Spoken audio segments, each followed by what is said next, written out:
Hello everyone, welcome back to the Hindu Explainer series. I am Kushagra Goel and very warm greetings from Law Prep Tutorial. Once again, I hope all of you are taking all the necessary precautions and taking good care of yourselves regarding COVID-19. And I also hope that a lot of you have registered yourself through the COVID portal for vaccination. So before we dive into that, and to clarify two things, one is regarding that is the news becoming little redundant for all of you? In the sense, no, and in some sense, yes, also. So over the time period, if you have been regularly reading newspapers, you will realize that sometimes there is a lull in news. And right now, the entire country is focused. It's the only thing that is on everyone's mind is the COVID-19 pandemic. To even talk about anything else seems even rather than it's contemptuous. Rather, it's as the Supreme Court also put it, to talk about or think of anything else apart from that is even contemptuous. Why? Because even our adversaries are all that they are talking about is India and the COVID-19 pandemic situation in India. Everyone, even the countries we have not seen eye to eye, are talking to us about that only. So therefore, to think or to plan or prepare for anything else right now in the newspaper would be not advisable. It's not something that is even going to happen. All right. Now, and then yesterday I had put up a question to all of you about space research program, and that was about Tianwen 1, which is China's second attempt to land on Mars. They did an attempt some years ago, which was unsuccessful. This is probably, if they are successful in landing, this will be their second attempt. And the plan is to have a lander plus a rover on the surface of Mars, which is Tianwen 1. A lot of students then also had questioned, well, how is this different from Chang'e 5? So Chang'e 5 is the fifth lunar program of China. It was a return mission. It made China the third country in the world to go to moon and then come back with samples, something that only United States and the Soviet Union had done previously.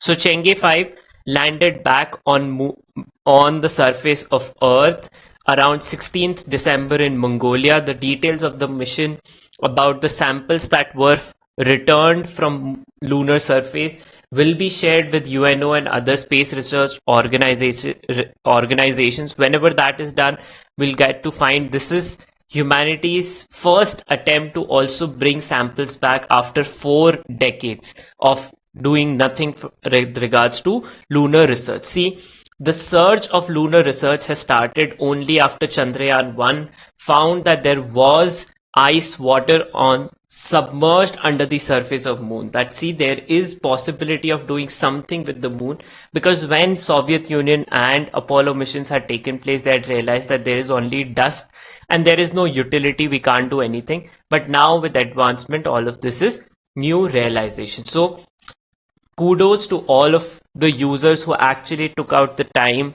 to find out about this and to prepare yourself for such such general knowledge questions, because they are part of different topics for current affairs for your examination. On that note, I'll begin with today's newspaper. At the end of today's newspaper, I'm going to clarify to you about foreign reserves and foreign direct investment. So that in-depth analysis that I had promised you, I will be doing it today. So moving on with today's newspaper. So on the front page, that amid vaccine shortage, state put off rollout of 18 to 45 age group. So this May 1 was supposed to mark the day when India starts adult vaccination or universal immunization against COVID-19. But because of shortage of COVID vaccines, already we are facing shortage to inoculate people above the age of 45. So it had seemed remote possibility to do it of people below that age. However, 6 states, that is Maharashtra, Gujarat, Rajasthan, Uttar Pradesh and Odisha, will do it in a limited sense at limited centers in limited districts as a token that see we are going to do it. The only mechanism is also that it can be only through CoWIN portal and not through walk-in inoculation. So for people above the age of 45, they can just have their ID card or Aadhaar card and walk into any vaccination center and get themselves vaccinated. But for people below that age, they need to register themselves first at the CoWIN portal.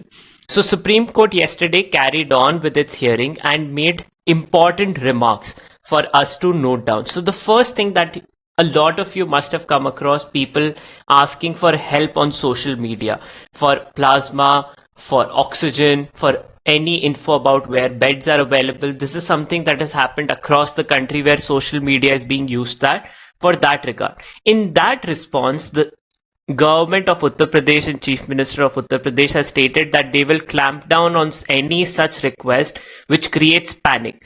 Now, Supreme Court in reply to that has stated that categorically, we don't want any clampdown on information. We will treat it as contempt of court if such grievances are considered for action. Let a strong message go out to all states and DGPs. Clampdown on information is contrary to basic precepts. So the Supreme Court has now given an order that, see, if any police officer or anywhere, any part of the country or anyone tries to clamp down on information of social media posts seeking help for oxygen, seeking help for COVID drugs, beds, hospital, anything related to this will be part of contempt of court and they will be tried. So any action by such people will now be punished. And if you also see any of such people trying to spoil or trying to restrict help with regards to this, report it to the police, because this is now a contempt of court. That, see, people who try to intimidate others who are trying to seek help for their loved ones during the crisis of COVID-19, this is something now the Supreme Court has given. He also, that free flow of information in 1970 famine had enabled government to tackle. That only with free flow of information can the government actually tackle a crisis, and therefore it is important, and anyone trying to restrict or intimidate people through this will be charged under contempt of court. And in that regard, the court also put up two other questions. One of them was related to how illiterate people will be able to do registration on CoWIN app, because that was something that has been made mandatory. Another thing is related to pricing and compulsory licensing. We'll be talking about that part at later. Contempt of court once again is part of the news. We did a detailed in-depth analysis on contempt of court in civil and criminal in the month of November. I will put the link about that in the description. And that reminds me, a lot of you had also asked me to explain the Delhi amendment. We have done this on March 18 and March 23. So to all the viewers who have doubts about Delhi Amendment Act, I suggest that you go and watch the two videos once again. Watch that chapter where we have listed out. All right. And if you still have doubts, feel free. I will be very happy to address all of them. So March 18 and March 23. All right. Then moving on another sad news. Former Attorney General Soli Sorabji passed away yesterday. He was a recipient of the Padma Vibhushan in 2002. His autobiography, his book also was recently released, and he recently only celebrated his 91st birthday. A doyen of legal fraternity, Soli Sorabji, has passed away because of COVID-19 complications. So people from different parts of the country have mourned his passing away. On that regard, Supreme Court and different high courts talking about this. So first, on the Delhi High Court, it has now stated that, see, the state and the court have failed to protect right to life. That state being unable to provide healthcare facilities for those battling COVID-19 is a violation of Article 21, which the state has failed to uphold. It was a responsibility. So that this reiterates the point that how right to life and right to receiving health facilities is part of Article 21 of the Indian Constitution. It is these provisional provisions of the Constitution and how they are linked to real life problems that you can get passages in the examination. Therefore, make sure that you know what crisis is linked to what right of the constitution. All right.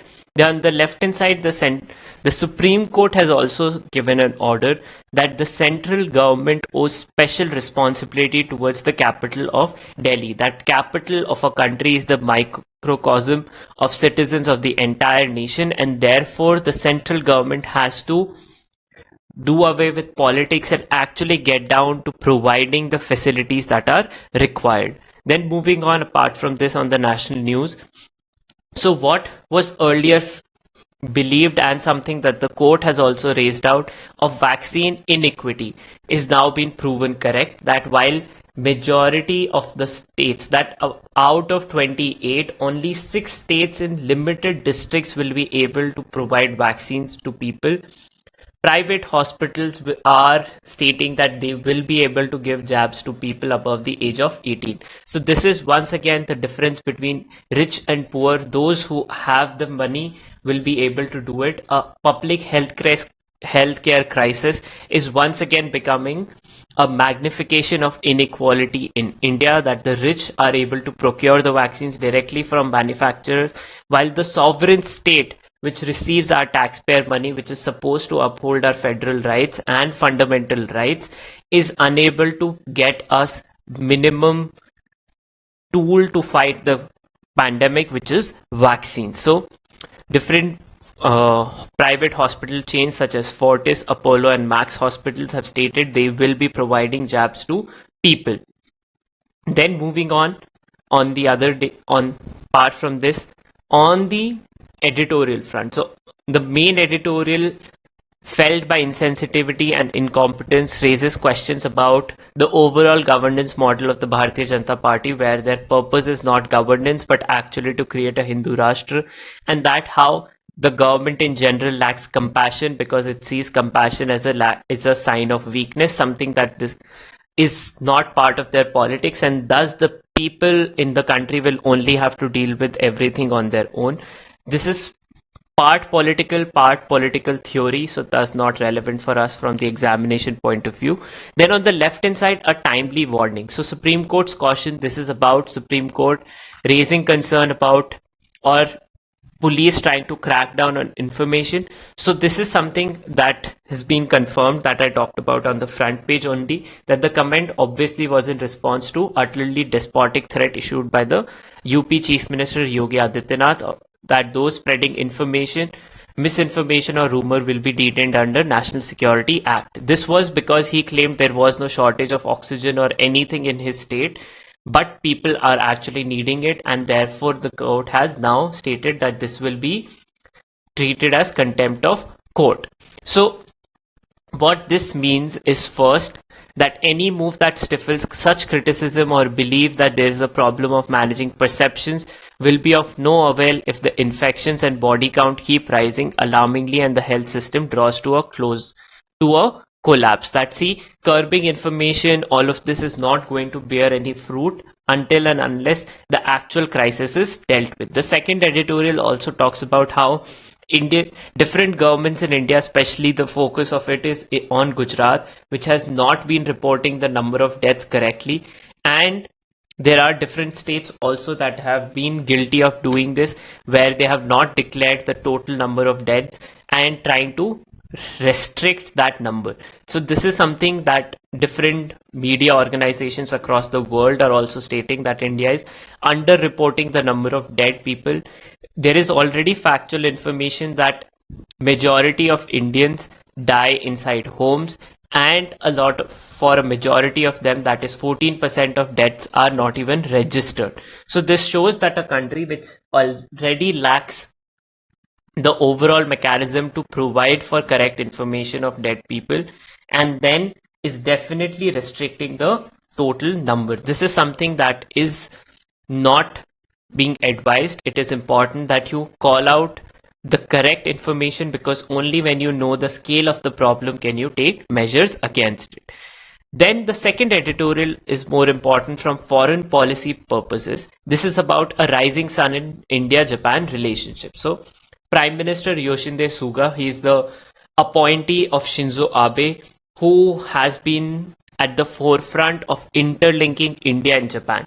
This is something he wrote in his book in 2006, Yutikushi Kuni A, in which he called that it would be not be a surprise if in 10 another years India-Japan relationship will take in Japan-US or Japan-China relationship. Why is this important? Because Japan is only India's 12th largest trading partner, and the volumes of trade between the two countries is just a fifth of the value of India-China bilateral trade. So this is a growing realization between Quad allies and Western countries that their over reliance on China, who is now a direct adversary. This is something that Joe Biden also called in his congressional speech. This is something different leaders of the world who G7, then Quad have called that, see, our direct confrontation is now with China. Why is it so? Because of the policies of China, such as violation of intellectual property rights, forced technology transfer, excess capacity issue, and use of trade distortion industrial subsidies. It is all of this that China is not following a fair game, and therefore countries who are allies, such as Quad, that India, Japan, US, Australia, G7 countries, they need to be reliant on each other than being more reliant on China. All these countries have far more trade with China than they have with each other. And it is this realization that has, for example, now created the competitiveness and reliance partnership, or core. What is this about? So 5G technology is the new sphere. Artificial intelligence and fifth generation of telecommunications is the new frontier or the new industrial revolution call, and whosoever leads that will lead the world in economic terms. When you lead the world in economic terms, you lead them overall. You become the center, something that United States has been for the past century. And therefore this realization that if the countries of Quad do not come together, then China will take a lead in this, and therefore it is important. So this was part, the core or competitiveness and resilience partnership is that to fund technology for development of secure 5G networks, and apart from that, digital infrastructure in developing countries and also for their own benefit. Apart from this, then there are suggestions about what will happen. Nevertheless, it also reinforces that, see, India and Japan will have to strengthen their overall relationship. All right. So for us, within this, why they are against China? Because of the violations and the unfair trade practices China practices. And secondly, also to increase the trade volume between the allies of Quad. All right. Then moving on, ground zero is about the calamity in the capital. The pictures are horrendous of so many Indians passing away because of COVID crisis. Then yesterday, Xi Jinping gave a remark about, sends a message to Prime Minister Modi. This is the first direct communication between the two leaders since last year's Galwan Valley clash between China and India. Within this, he called that China is ready to help India and that humanity is a community of shared future, and solidarity and cooperation in the countries is the only mechanism that can ultimately defeat the pandemic. The Chinese side stands ready to strengthen cooperation with the Indian side fighting the pandemic. China has already supplied India with 5,000 ventilators, oxygen generators, millions of masks, and tons of medical medicines to India in its fight. And this is the words of Xi Jinping stating that, see, we are with you, we are willing to help you in whatever regard you want. This is sort of health-centered rapprochement between India and China. What needs to happen is something that only Indian government can tell us. All right. Then this is about remarks that the President of India gave about Soli Sorabji passing away. Here is the picture of our former President K.R. Narayanan conferring the Padma Vibhushan on Soli Sorabji in 2002. A fond listener of jazz music, Soli Sorabji himself. Then moving on, so Supreme Court raised concern on vaccine pricing. So it questioned the government about two things. First, why was different prices for the vaccines being provided in the same country to different states and central government? Secondly, why was the central government not procuring all the doses itself? And thirdly, why was the central government not using section 92 of the Patent Act, which is for compulsory licenses of the vaccines? That why is this provision not being used to actually manufacture the vaccines with all those who can do it to increase the vaccine production in India? So this is something that the central government now needs to answer to the Supreme Court. Apart from this, on the national news, nothing of real note for us. The Prime Minister called on to NGOs and ex-servicemen to help. This is something the government is already doing. People who have recently retired have been brought in to serve at different facilities. In that regard, Army has now been given additional powers, evoking emergency provisions wherein now army officers are free to utilize funds to create quarantine centers, vaccination centers, take procurement, repair of medical equipments and items, anything that is needed to fight against the pandemic. So whatever can be done is being done probably by different facilities. Then is the list of how cantonment areas and army officers from Navy, medical units of Army and Navy are being roped in to provide additional support and manpower to already functional hospitals in the country. Then yesterday, India became the first country to report 4 lakh cases a day for COVID-19. The number of fatalities also increased to 3,400. Apart from this, more and more assistance roping in from different countries such as medical equipment from US, UK, Romania, Ireland.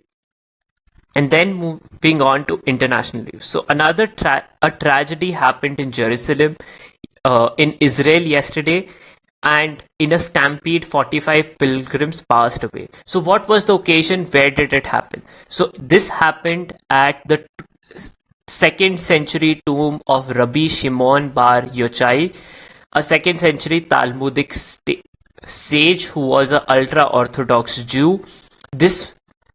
The day was to mark the Lag Badom holiday.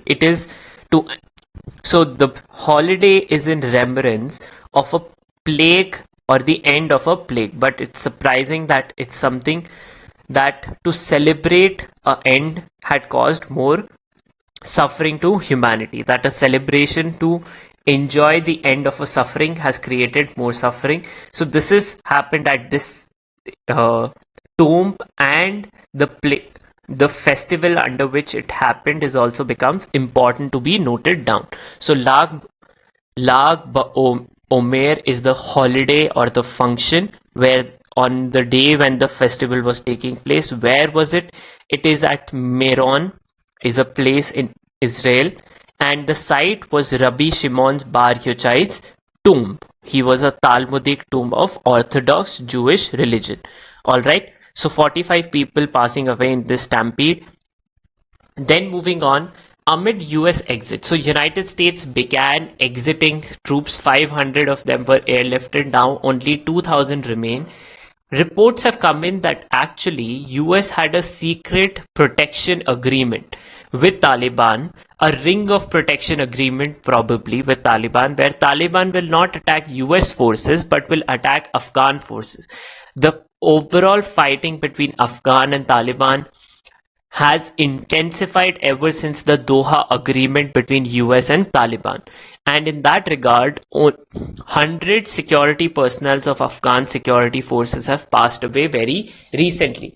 US has not commented whether such an agreement is there. It means that, see, while you are there, you are supposed to be allies of the Afghan forces, but you are not assisting them in the fight, and you're not even, and at the same time you have made a secret agreement with the enemy, because at this point of time, till the war is over, Taliban and US are actually enemies on the battleground. But rather than coming assistance to your forces, to allies of your forces, that is the Afghan forces, you are not doing so, but actually backstabbing them. So this is something that the US will have to answer if it is there. Then more crackdown on Alexei Navalny and his network And apart from this, there is another news from Israel that Palestinian polls have been delayed once again. So this is the Palestinian Authority, a concession that was created in the Oslo Accord of 1990s, where Palestinians will have their own government in Israel's occupied areas. But in that regard, Palestinian President Mohammed Abbas has now stated that, see, these elections have now been postponed until when, not known, until there is guarantee of these elections taking place in a secure manner. So elections in democracy can be postponed and will result in an overall clampdown on information and democracy if they don't happen periodically, which is evident that the last elections of Palestinian Authority happened in 2006. So in that regard, this is once again suppression of democracy. On the economic and sporting side, nothing of real note. So as I promised, so on your screens right now, you can see the figures of foreign exchange reserves of RBI.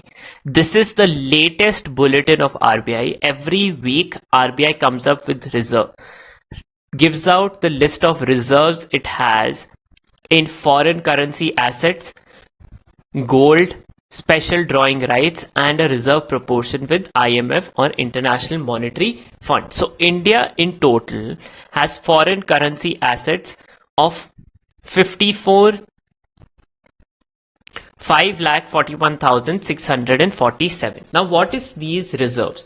These reserves are distinct from foreign direct investment. So now on your screens, this is by the Department of Trade Promotion and Personnel Training. This is the fact sheet on foreign direct investment in India. FDI is for development purposes, investment that flows in the country. All right.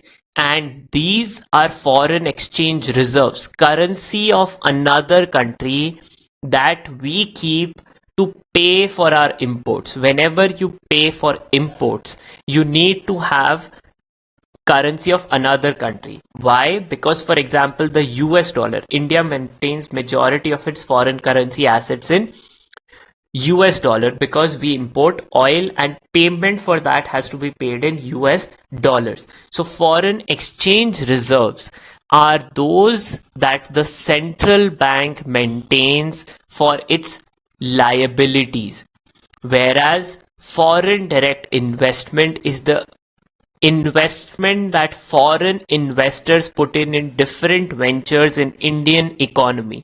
So make sure you make a difference. FDI is different from foreign exchange reserves. Foreign exchange reserves are for payment of our liabilities, and it is the foreign exchange reserves that the US central bank had flagged that probably India is keeping artificial reserves. So how do you maintain how much reserves you need? You maintain it on the basis of how much liability you have, how much import you need to do, and how much currency the Indian government is printing in rupees. It is on these two bases that you maintain foreign exchange reserves.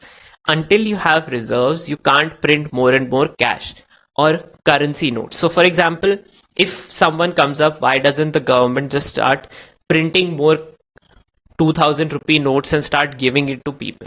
You can't do it unless you have enough reserves. So every time you print currency, you have to have a guarantee of it in your reserves, that you may print to a certain limit based on your reserves. These reserves, China is being accused of artificially increasing them, buying more than what was required.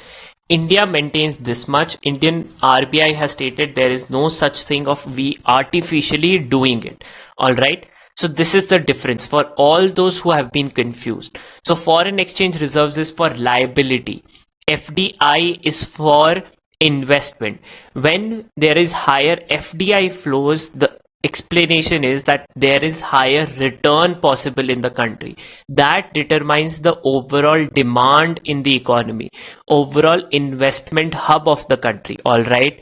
whereas foreign exchange reserves is based on our import needs. Okay, so here is from Wikipedia. I've got the list of countries. So you will see countries that have a high import bill also have high foreign exchange reserves, such as China, which has the highest number, then Japan, Switzerland, Russia, India. So if you see top 10 countries, they are far higher import bill than overall. So they need to make payments to different countries for their imports, such as energy needs or anything else. So they need to maintain higher exchange reserves. But if you see, for example, Germany, Thailand, United Kingdom, United States, their overall foreign exchange reserve is lower than other countries, despite them being far more developed. Switzerland is a high import country in the sense that most of the goods that are produced or consumed in Switzerland are imported from one place or the other. Therefore, they also need to maintain high foreign exchange reserves. But how much reserve do you need to maintain? All of those are banking intricacies. The purpose of this was to differentiate for all of you the difference between foreign exchange reserves and foreign direct investment. All right, they are two different things. So I hope this explains. If you have any doubts, feel free to ask. In today's newspaper, then first about India making the record of 4 lakh cases per day, then related to the overall court orders and contempt of court related things, orders that the Supreme Court and different high courts have passed related to information on the pandemic, then thirdly related to the overall India-Japan relationship editorial that we discussed. Apart from this, make sure if you have any doubts about foreign exchange reserves or FDI, feel free to ask. Thank you so much and take care of yourselves and your family members.